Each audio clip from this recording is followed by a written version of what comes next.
嗨，大家好，我是探评术。今天是2025年10月19号。这一期咱们继续聊聊新能源汽车，聊一聊小米。这个小米现在恐怕终于尝到了叫流量反噬今天我上网一看，那头条热搜好多都是小米而且都是官媒下场首先是这个浙江日报转发钱江晚报潮新闻一篇评论他这个评论呢非常硬气叫莫用黑公关污名化公众安全关切。大家还记得吧？就是前不久小米的雷军在一个论坛上面呼吁要这个大家一起抵制这个黑水军黑公关水军，就这意思那么这个浙江日报、钱江晚报、潮新闻就给他来了一篇评论，切莫用黑公关污名化公众安全关切。什么意思呢？也就是不要人家一质疑你，然后你就反过来说人家是黑公关水军。大家对这个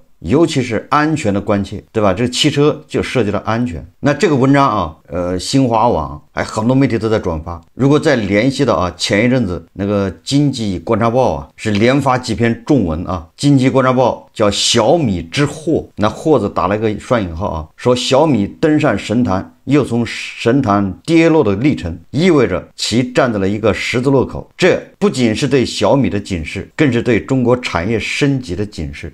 经济观察报也是连发几篇文章。那这个第一财经就更狠了第一财经自从那个成都那个小米车祸之后，也是连发几篇文章，一篇文章比一篇文章更加这个叫犀利。2025年10月16号，第一财经发表的文章叫什么名字这标题听上去就非常刺激说小米别让年轻人的第一台车变成最后一台，对吧？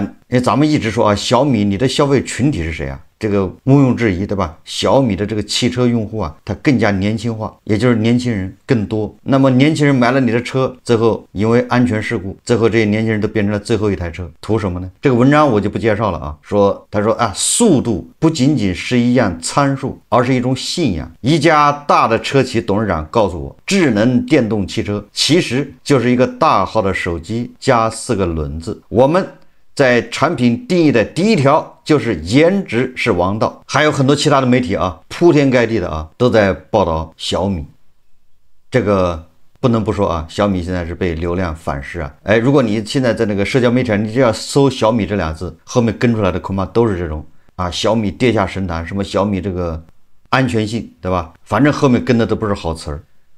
这个我们也不能说是媒体是网络就故意的有流量这个时候叫落井下石，还真不能这么说。为什么呢？因为最近网上大量的小米汽车各种花式出车祸的照片和视频，祖国的大江南北都有，对吧？大家这个一刷手机一刷社交媒体就会出现。这几天我经常刷到那小米那个车轮子没了，那个安徽是亳州还是什么地方，好几个是车轮子飞出10几米，这样的照片和视频，再配合上这么多主流媒体下场，对小米质疑，所以这个对小米来说是真正的到了考验的时候。我们看看这个浙江日报它是怎么说的。这个浙江日报10月18号转发的潮评叫潮新闻评论员叫王斌切莫以黑公关污名化公众安全关切。当下的舆论场正成为企业生存发展的重要生态场，近期多家企业接连陷入舆情危机漩涡，危机从何而来？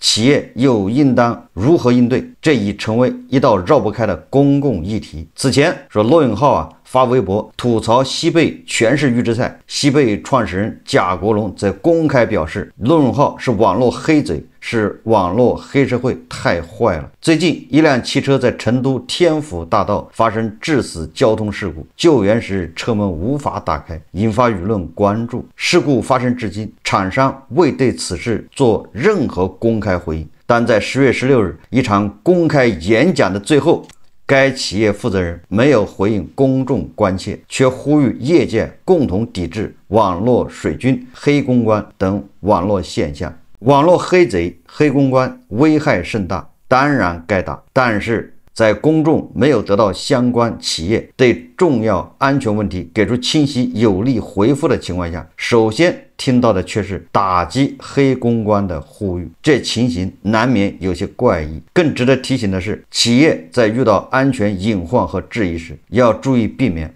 把正常批评与黑公关混为一谈，不要偷换概念，以黑公关为名转移公众对产品问题的关切。当前的舆论场具有多样性、复杂性等特征，信息洪流中真相与谣言齐飞，理性探讨与情绪宣泄并存，再加上同行的倾轧、利益驱使，网络黑贼、黑公关确实有其生存土壤。何谓网络黑贼？是指那些为牟利发布的虚假信息，肆意攻击企业与个人的网络账号。黑公关则是一种拿人钱财替人消灾的网络概念，他们擅长捕风捉影，推动同行之间互相抹黑，破坏力极强。重拳整治这些网络毒蛇，既是维护企业合法权益的必要之举，也是净化网络环境、优化营商环境的题中之义。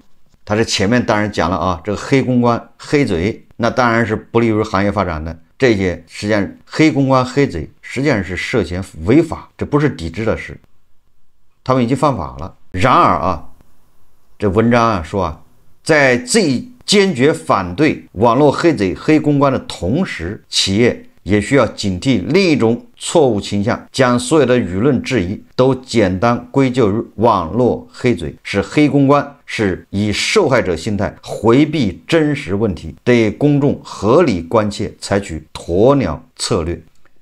一些批评本身是合理且正当的，若企业一味抵触，甚至刻意污名化这些声音，为其扣上网络黑贼、黑公关的帽子，那就是在故意把水搅浑，转移焦点和注意力。如此玩弄话术，回避实质，公众恐怕只会更加反感。若总把网络黑贼、黑公关当作万能背锅侠，沦为被妄想症患者，陷入错的都是别人，自己永远无辜的思维定式，搞错侧重点，抓不到主要矛盾，不仅无助于问题的解决，反而可能让企业失去自我反思、自我完善的重要契机，更是在透支公众理解和社会信任。更为深层的问题在于，这种思维模式折射出部分企业尚未真正完成从以我为尊到以消费者为尊的理念转变，导致企业在面对质疑时不能展现足够的坦诚和担当。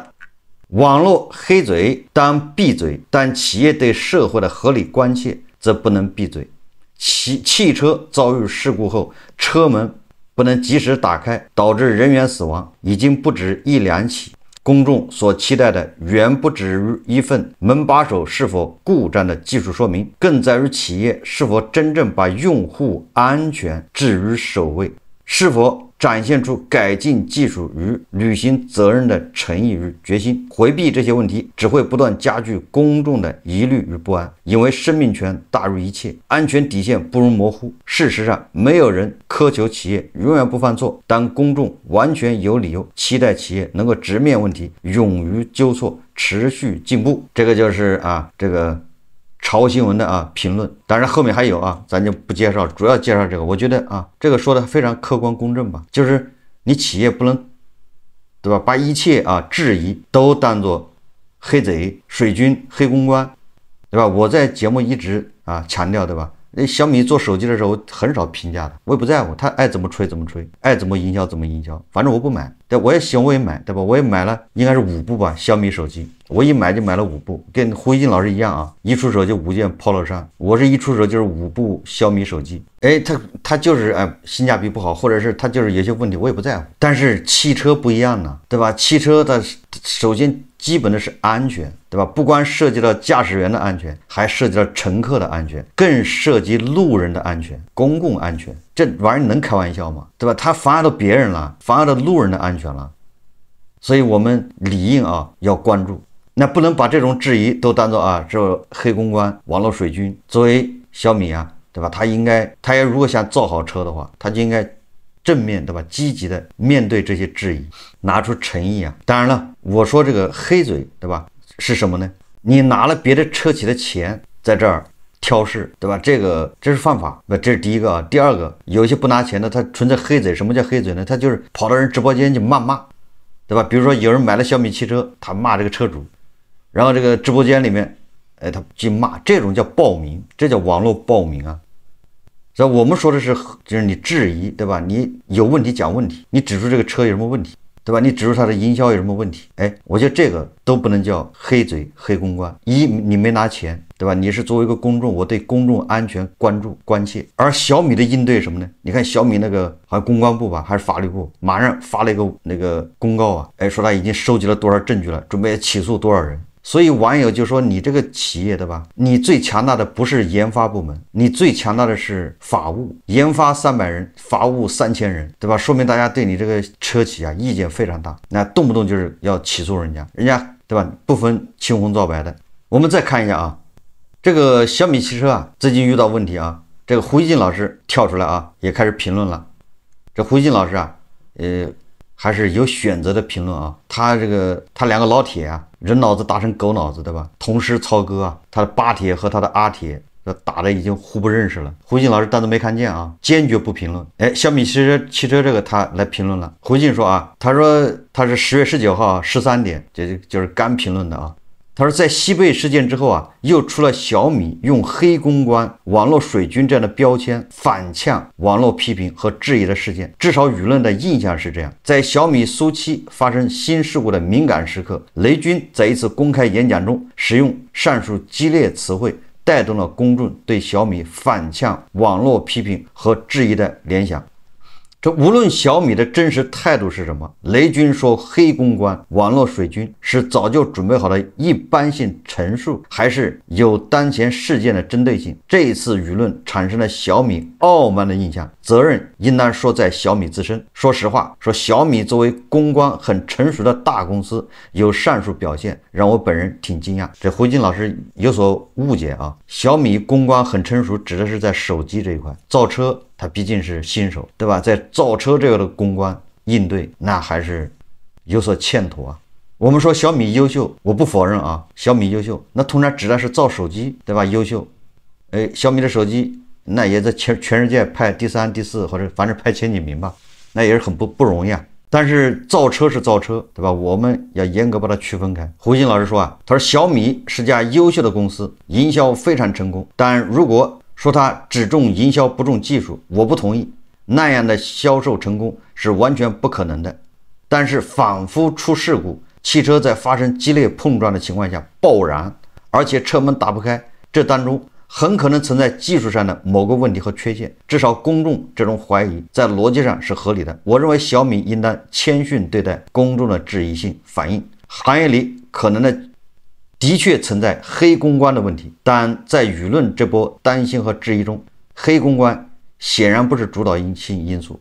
小米这次翻车跟黑公关有关系吗？我认为也有点关系啊，就是推波助澜吧，反正落井下石呗，对吧？这个黑公关就是一般都是友商养的啊，因为他们每个车企恐怕都直接或者间接的养着一些车评人、黑公关，对吧？这个估计应该是行业里面的这个潜规则吧，或者叫公开的秘密。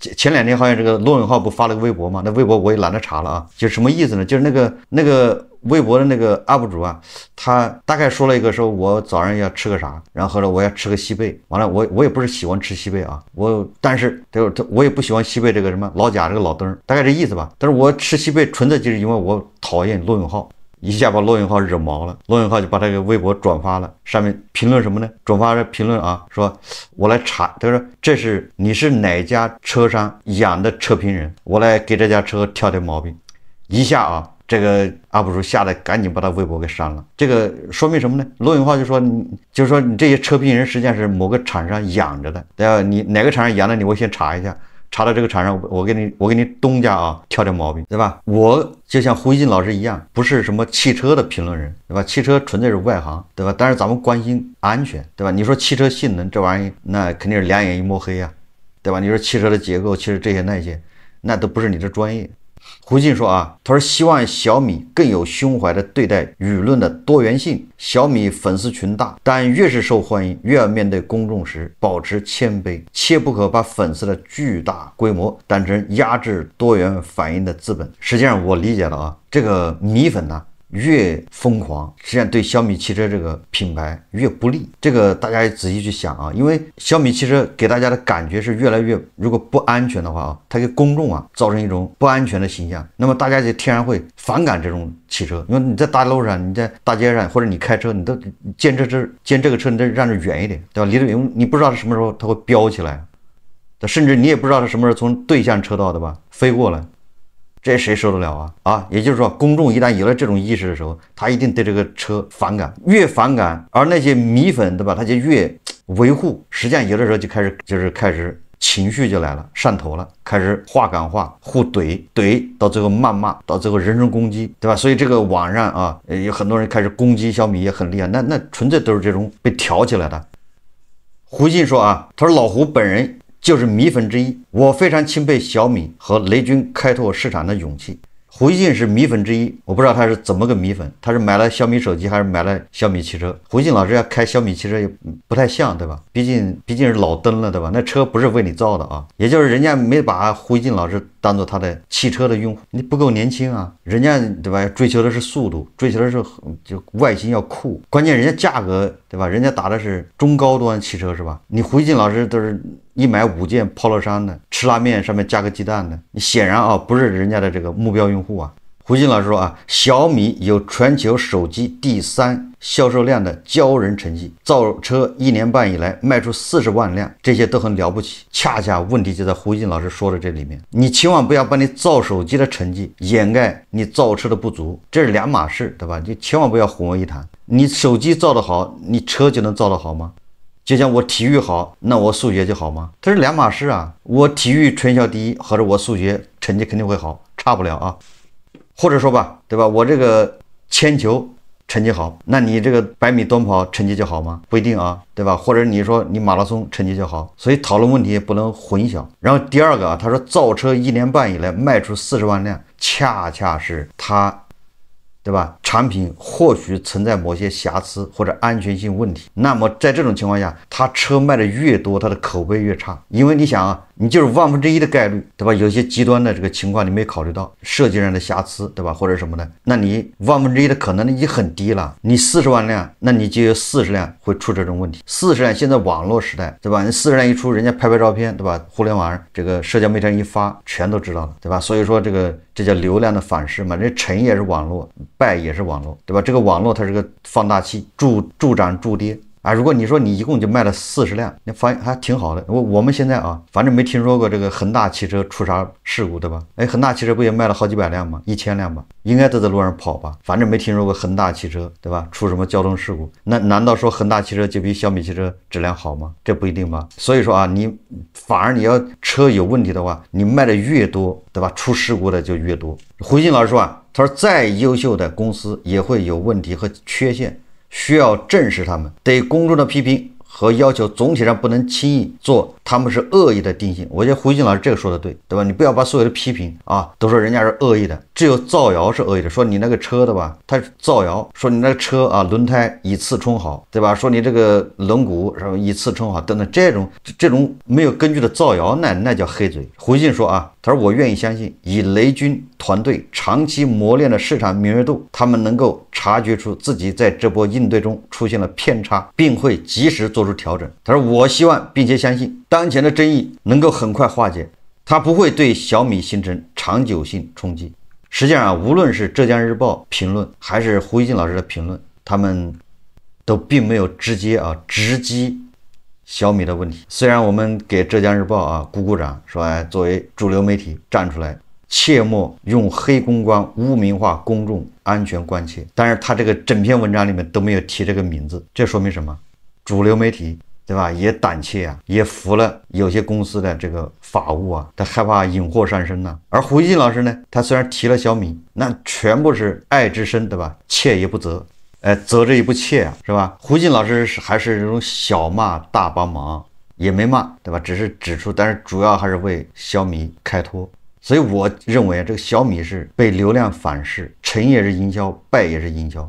对吧？雷军在营销上面下的功夫，好像比在车上下的功夫更大，对吧？至少是成效更大，对吧？大字标语下面小字解释，对吧？什么1300公里只用加一次充一次电，我都震撼了。什么比1块钱什么还要薄什么，对吧？比劳斯莱斯还能多调1度，它还有很多话术啊。水能载舟，亦能覆舟，对吧？你通过这些营销搞了大量的流量，这个流量是好事，对吧？你要利用好了，它是好事；你要利用的不好，那它就被反噬。作为小米，拿什么来承接来利用转化这么大的流量呢？你造车啊，只能以安全、以产品，对吧？以你这个对安全的重视、过硬的产品性能来转化、来承接这么大的流量。当你造车的能力实力不足以承接这么多流量的时候，必然会翻车。那现在就是这样呢。所以这个从小米目前反应来看啊，他还没有意识到这个问题，是他的营销，对吧？他的这些话术引起了大家反感反噬。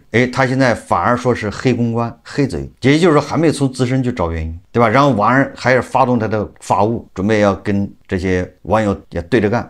火山浇油啊，这属于啊，这个最近啊，新能源汽车这个也是多事之秋啊。应该就在上周啊，新加坡的主权基金，在美国对蔚来提起诉讼。这个咱们在节目也说了啊，这个新加坡的主权基金它诉讼蔚来什么呢？就是我们说通俗一点，就是做假账，虚增利润，对吧？蔚来下面啊，说有一个公司叫蔚能啊，专门做什么电池储能设备的。那大概的意思啊，就是虽然从表面上看啊，蔚来跟蔚能之间不是控股关系，蔚来也是这么坚持的啊，说这家公司啊是第三方公司，不归他控股。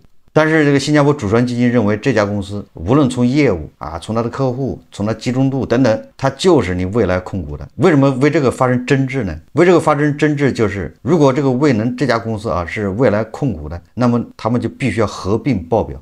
合并报表呢？那有人就说合并报表就合并报表呗，那就不行了啊！一旦合并报表，本来这个蔚能公司啊，这个新加坡主权基金认为你搞个这么公司，这公司专门是背成本的，这公司就是用来亏损的，它的亏损的变成蔚来的利润，蔚来把自己的成本甩到这个蔚能去，这样的话，蔚来的报表就好看一点。它就有盈利，对吧？或者有盈利的这可能，而蔚能它就是背锅的，就是背亏损。如果两个报表一合并的话，那你这个马上露出马脚。所以这个新加坡主权基金啊，他就告新加坡主权基金啊，好像在2020年还是哪一年，这正好是蔚来价格非常高的时候，买了5000多万股，结果恐怕现在跌了不少吧，人家就要起诉。我说这个什么意思啊？这个官司啊，什么时候打，什么时候开庭，咱也不知道。这个结局什么，咱也不知道。就至少说明什么呢？说明你看新能源汽车里面问题多多啊，这个行业到现在为止啊，骗补、做假账、安全性、核心技术缺少，核心技术缺乏，所以内卷加剧嘛。因为大家没有护城河，你造我也造，你造得出来我也造得出来，连京东对吧都要来造车了，人人得而造之啊。那恰恰说明他没有什么专利技术嘛，没有什么门槛嘛。有的社交媒体上啊，有人在说啊，说是商务局开始打电话，打什么电话呢？就是去年申请的汽车报废补贴通知啊，让把钱退回去。网上已经开始流传了，这个什么涉及了什么事呢？其实上就是涉及了新能源套补贴的事情，这个金额还非常大。你像一辆车2万块的报废补贴，对吧？1000台就是2000万呢。大家为什么说上半年那个国补怎么一下钱就没了呢？就补完了，很有可能啊，这个钱就被人批量套出去了。真正有需求、真正要报废的这些车主反而拿不到这些补贴。所以说啊，小米目前的问题实际上反映的是整个新能源汽车行业这个普遍存在的共性的问题，它只是之一。所以新能源汽车这个行业啊，这个未来啊令人堪忧啊。明年一旦这个各种补贴一取消，如果新能源汽车也开始交养乐费，因为现在很多国道啊也开始收费了，那国道收费又是收这个，对吧？也就是油车啊，就相当于交了2份钱，对吧？你买的油里面已经有了这个费用，已经付了，结果你在路上走还得交钱。一旦这个新能源汽车和油车之间这种差距啊，这种费用上的啊差距拉平了，那对吧？对新能源汽车的销量那都是一个考验呢，对吧？一旦补贴停止，比亚迪啊是不是9月份销量就见顶了，已经在回落了啊。好，这期节目啊咱们就聊到这里，感谢大家收看。如果喜欢我的节目，欢迎订阅转发，也可以在下方留言评论，谢谢大家。